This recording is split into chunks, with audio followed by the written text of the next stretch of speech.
everyone, it's Tracy here, back with another video. Today I'm going to be using these dye ink pads from Ranger. I just picked up 3 of them because I kind of wanted to see how they were and what I thought of them. So I'm using the Alleyway Stamps Pick One stamp set, and I have this kind of medium-sized flower image. I wanted to use a more solid image with these inks, just so that I could really see how they worked. So I'm going to start with the Wild Orchid stamp ink, and I'm going to ink that up really well. Now, I'm not sure if it was the stamp I was using or if it was the block or the ink pad itself, but some parts of this were really hard to ink up. They weren't quite, I wasn't getting full coverage on my stamp, so I'm definitely going to use them some more. You can see that the images that I did get were really good. Some of the other ones that I did though, parts of it were a little bit more splotchy, so I'm just going to have to play with these a little bit more. Now I'm taking the Blue Ribbon ink. You can see how I'm really trying to press that down because for some reason the center was not getting inked up. So like I said, I'm not really sure what it was, but I'm definitely going to be using this with some different stamps in the future. For this card, I'm not too worried about like a super crisp image. Usually I'm not as more worried about that with like the images as I am with like a sentiment. I kind of like when they're not perfect because that shows that it's handmade and it just adds a little bit of character to your card, I think. I'm definitely not one that strives for perfection on my cards. So now I'm going to take the Lily Pad ink and one of the leaves, and I'm going to add a whole bunch of these leaves all around the flowers. So I'll kind of try to add 2 leaves to each flower, and then some just going off the page as well. I really liked this color combo, which is why I chose them. I thought it was really good for spring. I like the bright colors, and I really like the more royal blue that this ink is because it's something that it's a type of or a color of ink that I don't currently have in my collection.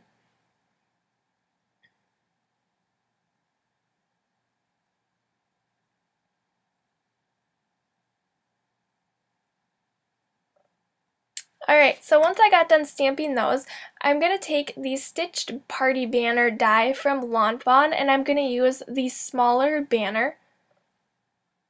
And I'm going to go ahead and line that up right in the center of my cardstock. And I'll go ahead and adhere that into place with some washi tape so that it doesn't move because I'm going to die cut this piece right through my Cuttlebug.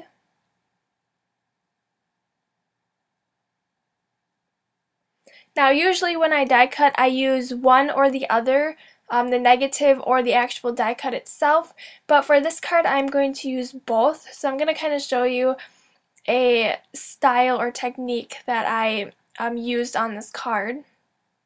So I'm just running that through my Cuttlebug.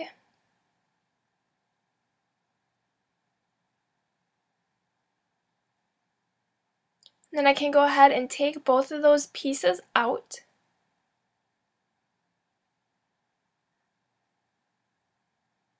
You can see I have the negative part where I die cut that from, and then the banner itself. And then while I have my Cuttlebug out, I'm also going to take a piece of white cardstock and then the circle that comes with the Stitched Party Banner. And I'm just going to run that right through my Cuttlebug once again.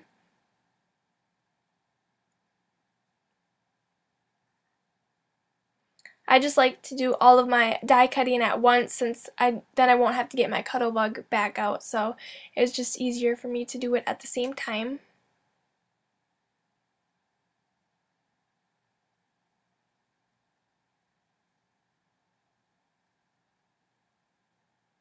Alright, so then I'm going to go ahead and assemble my card.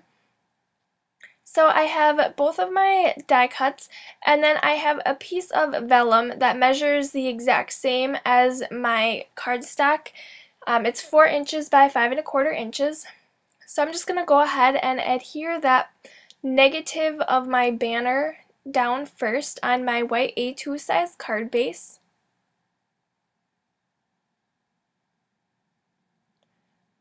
So I'm adhering that right to the middle. There is a slight border, white border from my card base all along the edge. And then I'm just going to take some more adhesive and put that right where that banner is die cut out and adhere down this piece of vellum. This is just going to kind of mute the background a little bit so that those flower images are not as bold as the actual banner die cut. So before I adhere that banner down, I'm just taking some of this twine from Lawn Fawn. I believe it is called Orchid, so it matches that orchid ink perfectly. And I'm tying a bow on each side, so where each of those holes is die cut out, I'm just going to tie a bow on each side.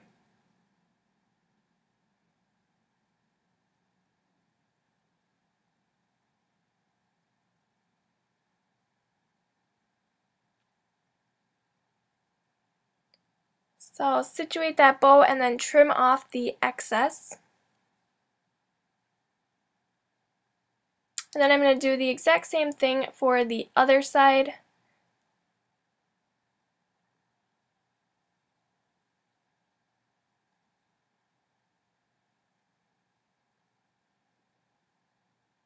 Alright, and trim off the excess, and then to adhere that to my card base, I'm going to use these large 3D foam squares from Best Creation.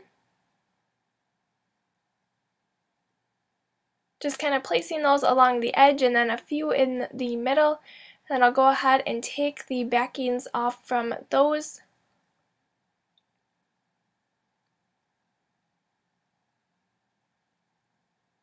And then I can go ahead and adhere that down right where it would fit into the background. And then you can see how cool that looks with the muted border around it and then the bold images that are in the center. So then I'm going to take the Say It Don't Spray It set from the Alleyway Stamps, which is actually brand new for this month. And I am going to stamp the sentiment that says, "You make me smile from ear to ear."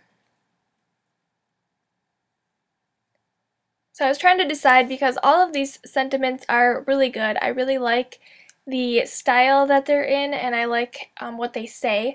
So I'm stamping that with my Tuxedo Black Memento ink right in the center of my die cut circle. And then I'm going to go ahead and adhere that down with some more 3D foam squares. I really want this card to pop. But if you don't want that much dimension, you can always just adhere that down with some regular adhesive, a liquid glue, or like your ATG gun.